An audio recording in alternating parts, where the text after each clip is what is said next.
सोचिए, एक ऐसी जगह जहां हर साल कुछ खास रातों में आसमां से परिंदे उड़ते हुए नहीं बल्कि गिरते हुए दिखते हैं। ये कोई कहानी नहीं, ये एक सच है।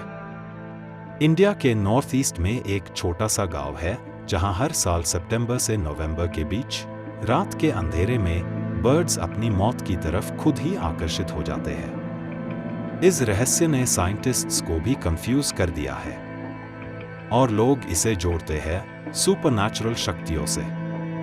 तो आज हम जानेंगे जटिंगा का सच, साइंस वर्सेस सुपरस्टिशन और वो राज जो आज भी जिंदा है। असम के दीमा हासो डिस्ट्रिक्ट में एक छोटा सा गांव है जहां की पॉपुलेशन बहुत कम है और नेचर से घिरा हुआ है। यहां के लोग ज्यादातर ट्राइबल कम्युनिटीज से बिलोंग करते हैं और उनका जीवन प्रकृति के बहुत करीब है। लेकिन इस शांत गांव की पहचान एक अजीब घटना से है। Bird suicide mystery. हर साल मॉनसून के बाद कुछ खास रातों में बर्ड्स अचानक अजीब बिहेवियर दिखाते हैं। समय होता है शाम के 7 बजे से रात के 10 बजे तक। कंडीशंस क्या होती है? अंधेरा घना होता है, हवा तेज चल रही होती है और आसमां में फॉग या लो क्लाउड्स होते हैं। तब अचानक बर्ड्स अपने नेचुरल रास्ते से भटक जाते हैं और फिर वो सीधा रोशनी की तरफ अट्रैक्ट होते हैं। विलेजर्स मशाल या बल्ब जलते हैं और बर्ड्स अन लाइट्स की तरफ तेज स्पीड में आते हैं। रिजल्ट? बर्ड्स गिर जाते हैं, कुछ इंजर्ड हो जाते हैं और कुछ की मौत हो जाती है।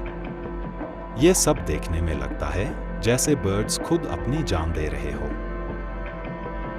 ये कोई एक स्पीशीज नहीं, अलग अलग प्रजातियों के बर्ड्स इस घटना का शिकार होते हैं। किंगफिशर्स, ड्रोंगोस, आउल्स, पिजन्स, ज्यादातर यंग या माइग्रेटिंग बर्ड्स ही इसमें फंस जाते हैं। जब पहली बार विलेजर्स ने ये घटना देखी तो उन्होंने इसे एक श्राप माना। उनका कहना था, ये परिंदे किसी बुरी शक्ति के कंट्रोल में है।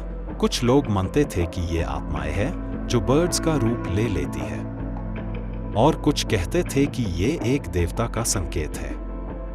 इस वजह से कई सालों तक ये घटना एक डर और रहस्य का विषय बनी रही।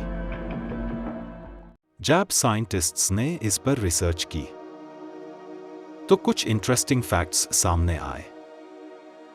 सबसे पहले इस मिस्ट्री पर ध्यान दिया था ने उन्होंने ऑब्जर्व किया कि ये बर्ड्स सुइसाइडल नहीं होते बल्कि कंफ्यूज्ड हो जाते हैं। रीजन क्या है? लो विजिबिलिटी, फॉग और क्लाउड्स, हाई एल्टीट्यूड वाइंड्स और artificial lights. Birds normally stars और नेचुरल लाइट से नेविगेशन करते हैं, लेकिन जब फॉग होती है तो वो डिसोरिएंटेड हो जाते हैं और फिर आर्टिफिशियल लाइट्स उन्हें अट्रैक्ट कर लेती है। जैसे ही वो लाइट के पास आते हैं वो कंट्रोल लूज कर देते हैं और गिर जाते हैं। अगर ये सिर्फ लाइट अट्रैक्शन है तो दुनिया के और जगहों पर ऐसा क्यों नहीं होता? यही सवाल इस मिस्ट्री को और गहरा बनाता है। कुछ एक्सपर्ट्स कहते हैं जटिंगा की जियोग्राफी यूनिक है। हिल्स और वैली का कॉम्बिनेशन एक ट्रैप क्रिएट करता है। वाइंड डायरेक्शन बर्ड्स को एक स्पेसिफिक पाथ में लाती है, लेकिन अभी भी कोई परफेक्ट एक्सप्लेनेशन नहीं है। आज के टाइम में और वाइल्ड लाइफ एक्सपर्ट्स मिलकर इस प्रॉब्लम को कंट्रोल करने की कोशिश कर रहे हैं। विलेजर्स को एजुकेट किया जा रहा है, लाइट्स का उसे कम किया जा रहा है और बर्ड्स को बचाने के एफर्ट्स चल रहे हैं। इस वजह से अब डेथ्स का नंबर पहले से कम हुआ है। तो क्या जटिंगा एक सुपरनैचुरल जगह है या फिर यह सिर्फ नेचर का एक कॉम्प्लेक्स बिहेवियर है? सच क्या है ये आप डिसाइड करिए, क्योंकि कुछ सवाल आज भी जवाब मांगते हैं। बर्ड्स सिर्फ यही क्यों गिरते हैं? हर साल सेम टाइम पर ही क्यों? और क्या हमने सच में इस मिस्ट्री को समझ लिया है?